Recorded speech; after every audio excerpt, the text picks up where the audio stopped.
Hello everyone, Kenton Chance here. I'm in Riyadh, the capital of Saudi Arabia. I came here on assignment for one of the agencies for which I work. The assignment is pretty much finished and I'm leaving later tonight, and I decided to come out to see if I could see a little bit of this beautiful country. But I can tell you, it is incredibly hot. I don't know exactly what the temperature is now, but when I left the hotel around this morning, it had already gotten up to 35. I mean, I've been in a few arid places before. I've been to the United Arab Emirates. I went out into the desert there. I've been to Peru. I went to the desert in Peru. I've been to Morocco, but I have never, ever experienced heat like this. It's just assailing you. Even when the wind blows, you're just really feeling the heat. Personally, I sweat a lot. I sweat very easily. And I'm thinking that since I came here, I can't remember ever seeing a spot of sweat on me. I don't know if it's because, well, I've not been out a lot, but when I've been out, it's been pretty hot. Or I don't know if because the sweat just vaporizes, but it's really, really hot. I came out today to visit this museum in the background. So I'm gonna go inside and take a look. Based on what I was told, this is towards the end of the summer here in Saudi Arabia, in Riyadh. But I wouldn't want to be here in June. Today is the 2nd of September. It's just gone past. It's 1:45 in the afternoon. And it's really, really hot. I'm hoping that I can share some of what I see here with you.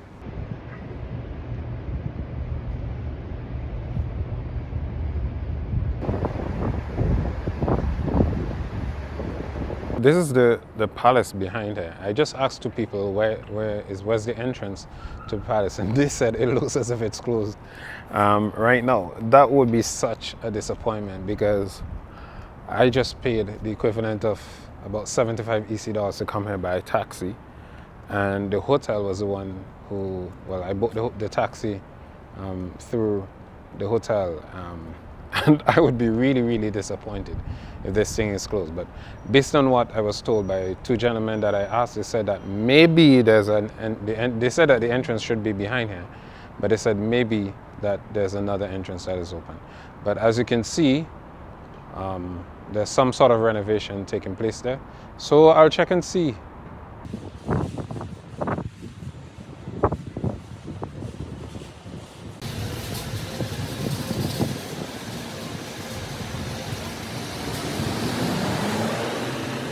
Disappointingly, the museum is in fact closed. But I met this gentleman from India, and he told me that there's a national museum near here.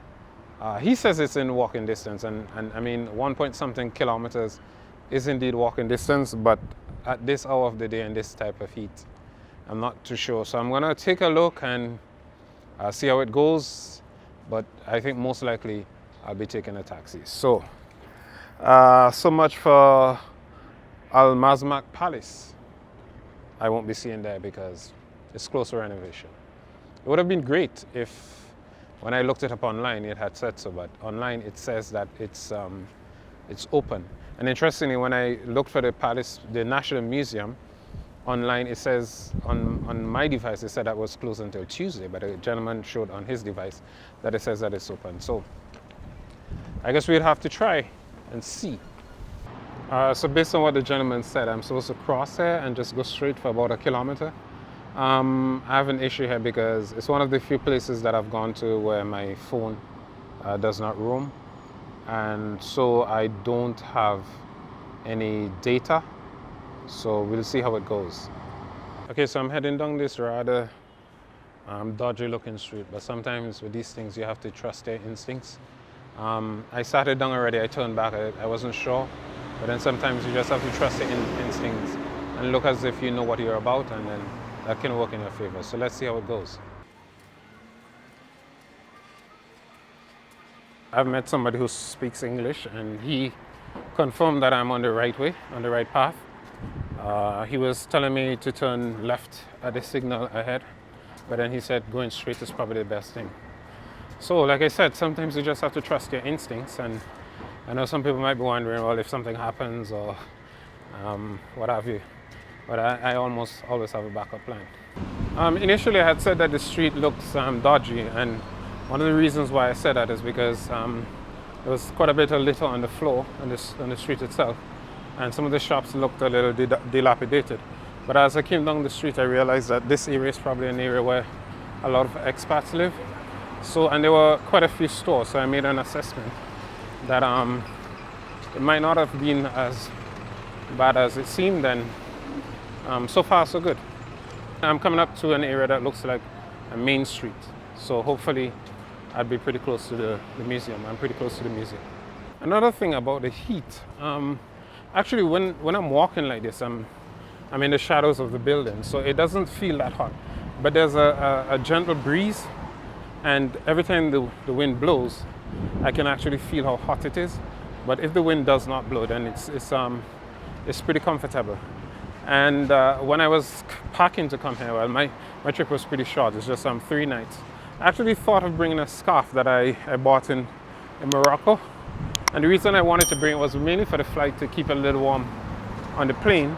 But then I thought that maybe I wouldn't need it, so because I wear a jacket on the plane, so I left it. So, but I'm thinking, you know, I really should have brought it with me and tied in the way that the Moroccan who sold me had tied it on me, wrapped it rather, saying that I look like Mustafa. Mustafa. Mustafa couscous. One of the landmarks the landmark that the gentleman who I asked for the direction had given was a park. He said that I will see a park, and when I get here, I should ask for direction. Sorry? No. Do you know where the National Museum is? The museum. Museum? Yeah, do you know where it is? The National Museum. Okay, thank you very much. Because this gentleman was trying to sell me a telephone or something, maybe credit. I asked him if he knows where the museum is. He says no. But this is a park, and there are quite a few expats here. Well, people who appear to be expats. I'm going to ask somebody.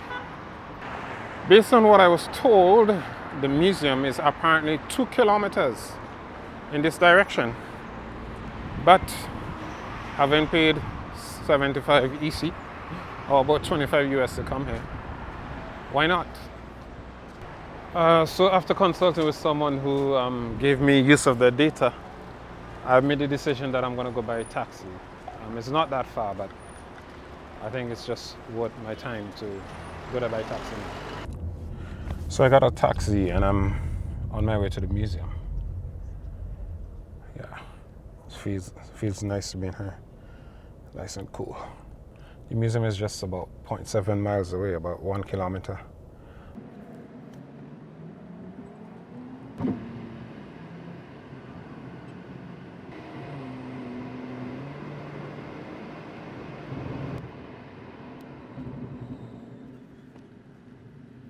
So I made it to the museum and it's open. It cost me 15 reals. What is the conversion rate? I think if you multiply that by 0.75, you get the EC. So it's probably about $10 EC. It cost me to get here by taxi. So I'm gonna go inside. I don't know if I can film inside or what the cost is or whatever. But I generally like museums because I like history. It's one of the regrets that I have about about my secondary school education, about not studying history beyond the 3rd form. So I hope I have a pleasant experience here.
I got a sense of how Saudi Arabia as a country had developed over the centuries and millennia.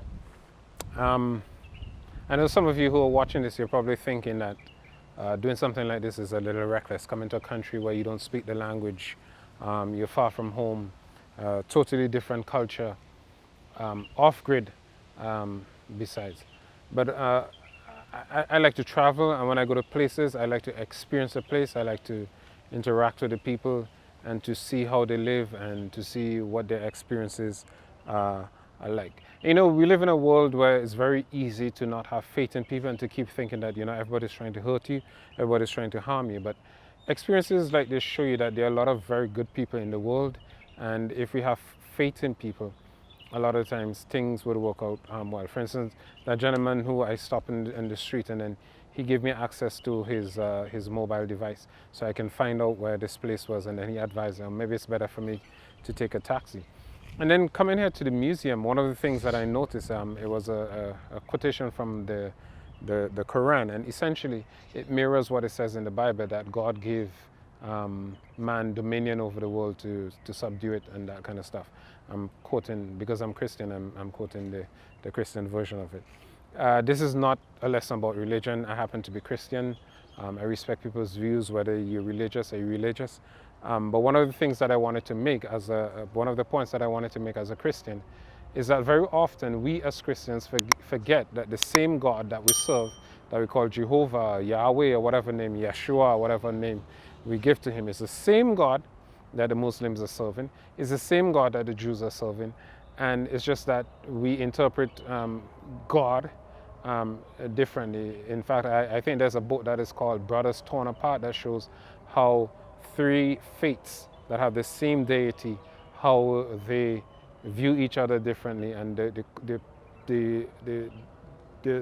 process through which, or the experiences through which we came divided and experienced that God differently. So I just wanted to share this part of my experience in Saudi Arabia with you. I hope that you enjoyed it. When I leave here, I'm going to try to make it to a traditional craft market to try to pick up some souvenirs, and then go back to my hotel and get on my long flight back to London, then to Barbados, then to St. Vincent and the Grenadines. This is Kenton Chance of Eyewitness News, and I hope you enjoy this experience with me.